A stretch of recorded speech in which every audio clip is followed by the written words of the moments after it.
Okay, so now the next question. Right, so Tim Goldich from United States.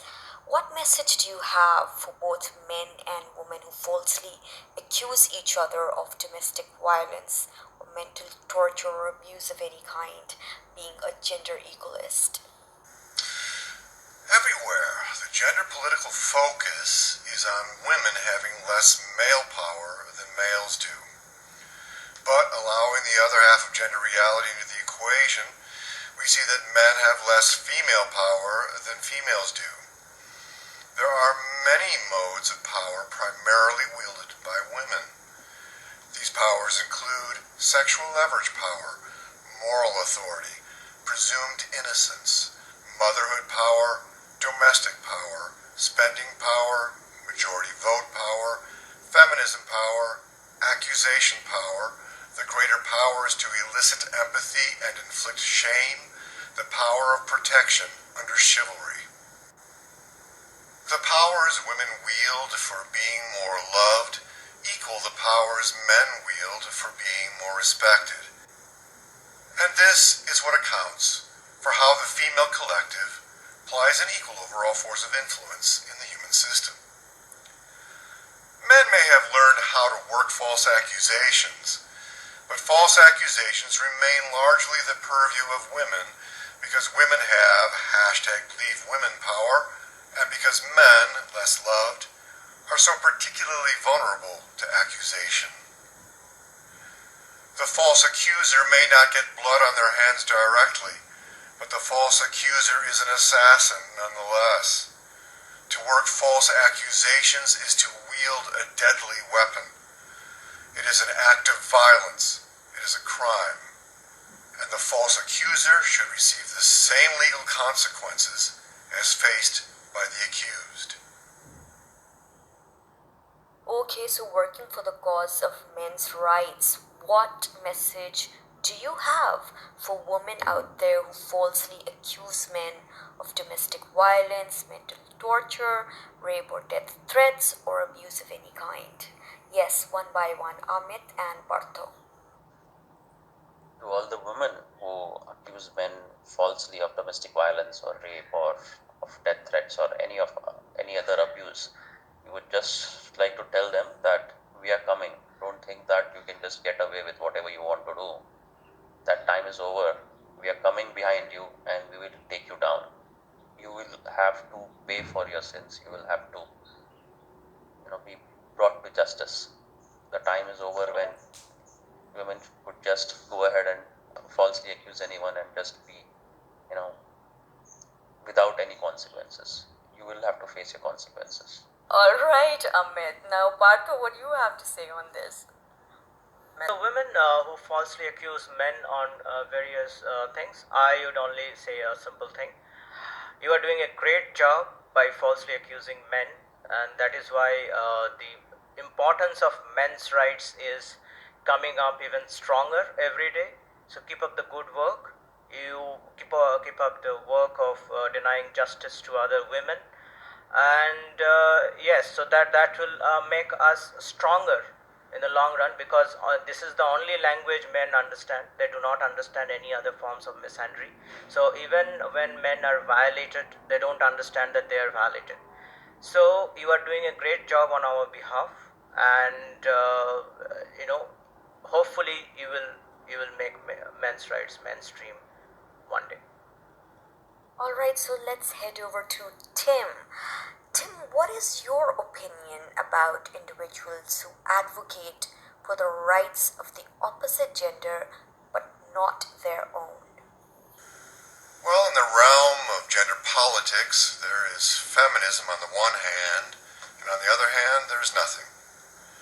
Male feminists may have no idea what their own politicized male perspectives are, and so they may advocate on behalf of the only gender perspectives they're aware of, the only gender perspectives they've been taught, the gender perspectives of women. Myself, I prefer equalism, which advocates on behalf of both sexes. Under equalism, every gender issue is scrutinized from 4 perspectives: the empathy toward men interpretation, the empathy toward women interpretation, the male accountability interpretation and the female accountability interpretation. Also, there's too much emphasis on rights. Written down legal rights comprise only a fairly small part of the big picture regarding gender politics and gender relations. Also, I distrust talking of rights without also talking about responsibilities. Rights and responsibilities must go hand in hand. Alright, Amit, you in your talk on TEDx have spoken about women raping men. Society claims that more women have been raped and murdered as compared to men. How would you answer such people who say, have you ever heard of men being gang raped by women and then murdered? Yes. When society claims that there are more women who have been raped and murdered as compared to men, the basic thing over here missing is how are you making the statement? On what basis? There is no data which collects how many men have been raped because there is no law which will register a complaint of male rape.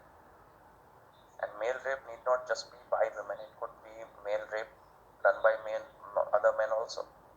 Similarly, female rape need not only be by men. I mean, although biologically it is very different, but still any violation of physical personal space under threat, coercion or force is rape, and it could happen with anyone. So that is about the definition of rape. But when we talk about women being raped and murdered, comparing that with men being gang raped by women and then murdered, the basic difference between both of these is the fear. Why would men gang rape a woman and then murder her? Because they fear that she will go out and talk about this act and they will be subjected to punishment. At the same time, there is no dearth of instances wherein women have gang raped men, and these women need not be someone who are in position of power or criminal minded. It has happened with many instances wherein just two women have raped a man, just gagged him, tied him up and raped him. And this is rarely reported, but this is not rare instance to happen in the society. At the same time, why would a woman, or let us say few women, gang rape a man and not murder him? Is because they don't have a fear that he will go out and tell about it and they will be punished. Just as similarly, if men who are gang raping a woman would be subjected to punishment, they could even face the death penalty. So actually this is not a right comparison. The factors are multiple in this. All that we are talking about is there need not be such comparison at all, that okay, how many women are raped, how many men are raped, how many women murder men after raping, how many men murder women after raping. The more bigger idea should be, is there injustice happening to women? Yes, it is. Should they get justice? Yes, they should. Similarly, is there injustice happening to men? Yes, it is. Should they get justice? Yes, they should. But are they getting justice is the question, and that is something that we are highlighting. Yes, Partho, how would you answer this? Oh yes, I have seen men being gang raped by women, and men being raped by women as well. Now the first thing is we need to understand misandry here, and misandry is present everywhere. It's present more in men's mind than in some women's mind, in fact. So many men feel that being raped by women is very great. It's a great experience, and they'll be lucky if they are raped by women. So that is one area of concern we have, and currently we are trying to deal with this. But if you really ask me that question, that whether we have heard anything like that, a man being gang raped by a woman, yes, I have heard that. There are news about it, and in most cases it's not even recognized. It's not even recognized by men themselves, the victims themselves. They don't understand. They think it is great. Yeah, maybe they had some issues initially, but they feel lucky, and that's what we need to counter first, so that more of these cases come up. Why don't you quote some incidents from television or newspapers or around you that rightly describe the need for men's rights? Yes, Partho. Oh, there are so many, really. There are so many incidents that every day we come across, and that proves that men's rights is needed. So I'll give you one small example from India that has happened recently, where Manav Singh had to commit suicide based on a social media complaint by Bableen Kaur. It was a Me Too case, and there was no evidence. And Bableen said that something happened 2 years ago. Manav tried to rape her in her apartment complex in the basement, and all based on some baseless allegations. And at the end of it, nobody believed Manav Singh's story. Manav tried to uh, tell his side of story to his friends, but nobody listened to that, and finally Manav committed suicide. So I have also written about it. You can read those articles on that. So this is one area where I am saying that Me Too is completely a criminal movement. And this is also one incident that you may be familiar with from the internet or from recent news from India, where men's rights is needed very much. Yes, Amit, do you have some incidents to share? There have been many instances reported in the media, in the newspapers and television about men facing domestic violence. There has been one famous case of Purushottam Mahajan, who was um, subjected to domestic violence. He recorded this on CCTV and then presented it to the courts. He got divorced. But there are so many other cases also, if we just do a cursory glance in the media, which report about domestic violence on men. Then there is also instances wherein men have been raped by women. So that is also something people don't believe happens, but it does. Molestation and stalking. There are scores of cases wherein women have harassed men, just not ready to take rejection. So there is no dearth of this. But in spite of this, one more thing is that men don't come out and talk about they being subjected to harassment, they being subjected to violence, because then there is a lot of reputation attached to it. There is a lot of persecution, negative persecution, in the sense men are fearsome of being ridiculed. That this person, he was stalked by a woman, he was raped by a woman, or his wife beats him. Can you imagine? He's a weak man. So all these kind of issues come up. So men don't come out and generally open up, but in spite of that, there are many cases that are reported in the media. Alright, this is a question for all three of you, for Amit Deshpande, for Partho Sadukan, and for Tim Goldich. So, do you think women have the right to dress the way they want to, just as most people commonly believe that men do, without being pointed fingers at? How much should a man control a woman when it comes to her dressing? Amit, let's start with you. I frankly believe that these are very, trivial issues. There is no need for anyone controlling any other person. There is no right for anyone to tell what any other person should wear or how another person should behave. But then this cannot be a one-way street, definitely. If women want to dress the way they want to, in any occasion or in any particular place where they want to, then they can. and they will themselves be responsible for what happens to them, in the sense their well-being, their safety. If they are able to handle that, then irrespective of who it is, whether a man or a woman, I mean, there are restrictions on men also about certain areas, about certain places within the society where they have to restrict themselves from doing what they want to. If they want to violate it, men or women, then they should be doing so with complete self responsibility. Women need to stop looking at men as protectors and providers. At the same time, men should stop thinking that they are protectors and providers to anyone else. That liberates themselves as well as the other person. There is no need of anyone controlling anyone. It will be futile to try to control someone in this society in the 21st century. Right, Partho, what's your view on this?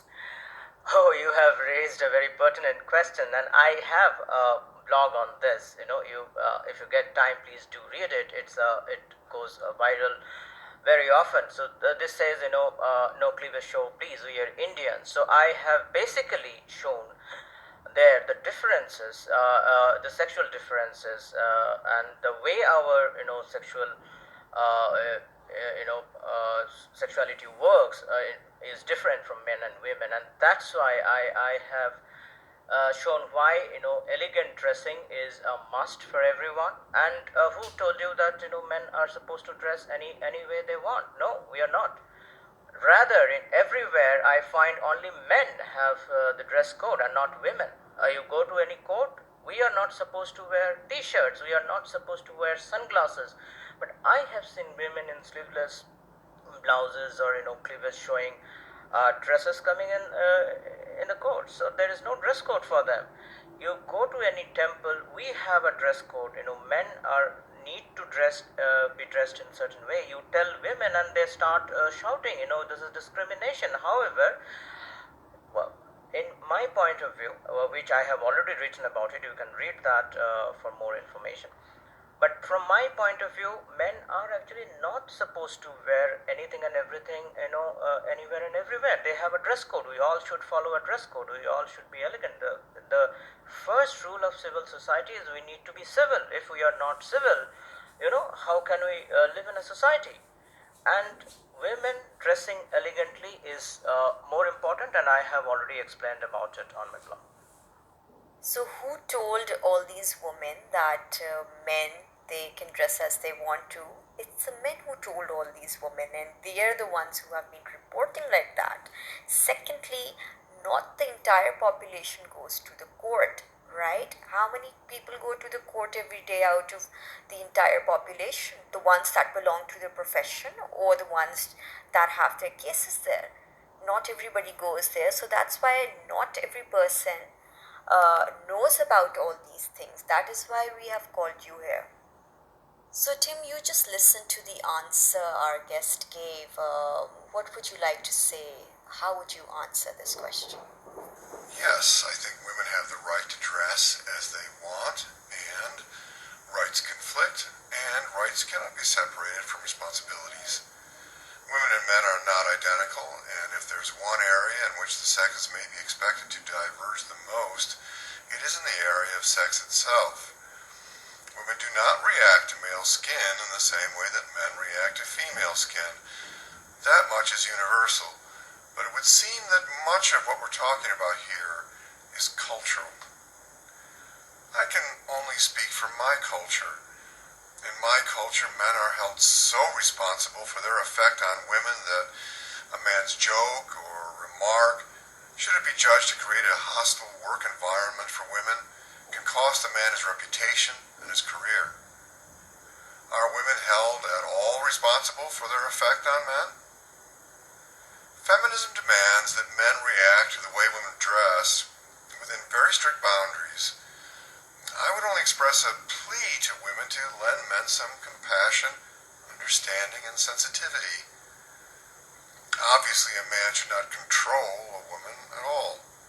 And Perhaps both sexes could be more sensitive toward the other.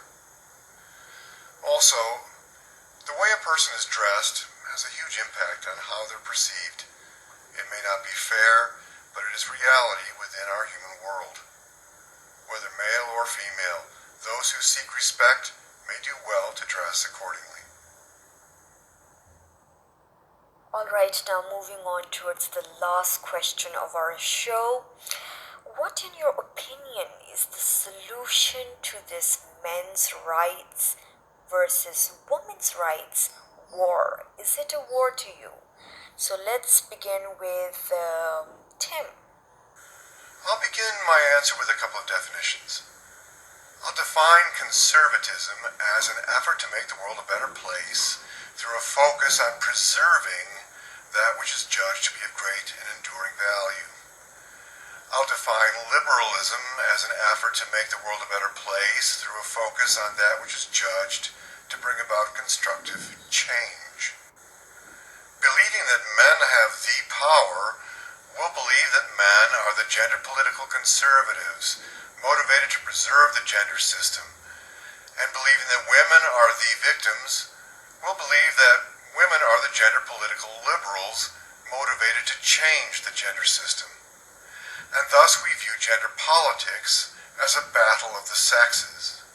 And yes, sadly, the age-old battle does seem to have escalated into something like a war.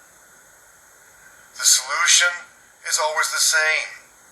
Enter the other half of gender reality into the equation and recognize the balance that's revealed. With the understanding that both sexes enjoy and both sexes suffer in the traditional gender system, comes the understanding that in changing the status quo, both sexes have much to gain and much to lose. Remove the feminist ideological dictatorship and we'll find that gender political conservatives are comprised about equally of men and women. Gender political liberals are comprised about equally of women and men. Gender politics may then be viewed like any other politics, a battle between conservatives and liberals, not men versus women. Yes, Amit, what's your take on this? As is happening all over the world in all different aspects of identity politics, this identity politics around the gender, which is transforming into women's rights versus men's rights, I think it is being led towards a path of war, the gender war, and that is futile, unnecessary, it is non-sustainable because society needs to have a harmonious existence between all its various entities, and the society will find a way of bringing in an equilibrium wherein men and women will try to understand each other because that is the need of their individual personalities also. So I see that this is a kind of a disturbance that has come in wherein we have spoken about women's rights, we have spoken about what women are subjected to under patriarchy, but we have not spoken about what men go through under patriarchy. Once this other aspect comes out, then there will be understanding, better understanding between men and women, and there is this particular crisis around gender war will also just go away. Uh, I believe that society will make it go away, or at least it will bring in some kind of a harmony between both the genders, which is inevitable to happen. Yes, last of all, Partho, what is your take on this? Yes, so men's rights versus women's rights is a war, and this is currently going on globally. Many people are part of it, even though they may not understand that this is war. They may be on feminist side at this point, but they are a part of it. And I don't see any near future where it can stop. Only way it can stop is if we adopt Vedic principles And I have a strong reason to say that, because I am studying and learning about Vedic philosophy. If anyone is interested, they can go through my series on Vedic India for more information, but I don't see it stopping anytime in future. Partho, we have lots of people listening to our show. It's an international online radio station, so people may not know the meaning of Vedic philosophy. If you could please explain the concept of it a little. Before you learn about Veda, it is basically, you might have heard about Ramayana and Mahabharata, two Hindu epics. We call it history of India that goes beyond 5,000 years from now. So which and the Veda is something that was developed even before that. It was initially a Shruta, which was spread across humanity through different shlokas, Sanskrit shlokas, and these you can call best practices of life that Hindus followed, and these best practices came directly from our Bhagavan or God, Lord Sri Krishna. And Veda is the ultimate book of philosophy, on which there are based on which Hindu lives or Indian lives were traditionally structured in the era of Ramayana and Mahabharata. So you can say that Veda is not only a spiritual book, it is actually a collection of a great philosophy, to understand which people are spending their entire life to understand Vedic philosophy, because more you read it, more it will be like a spiritual book, but there is a huge and deep philosophy involved in it, and that's what Hindus traditionally believed, and that's what I refer to as Vedic philosophy. Alright, just as Partho mentioned of the Vedic philosophy, so in order to know the differences between a man and a woman, you could see as for why we refer to God as a he and not a she. We're basically attributing a male's characteristic to God because a man is more powerful physically, mentally, and emotionally as compared to a woman. If we call God a she, then that would bring about a weakness in his power, in his strength, in that bond that we're trying to refer to. So that's why God himself, he has mentioned of himself as a he in the scriptures instead of a she, although God has no gender. So thank you so much, Partho Sadugan, Amit Deshpande, and Tim Goldich for joining in today and making your voice count for the cause that you're working for gender equality, for men's rights. And I hope all of you understood the male's perspective of women's rights, men's rights, and gender equality. And we should all work on the flaws that we all have and give justice to everybody out there, no matter what gender you belong to. So thank you so much, all the listeners. I hope you enjoyed. If you have any questions, you could please comment and we could get back to you and answer. This is Dr. Ayesha Mughees signing off until next Wednesday.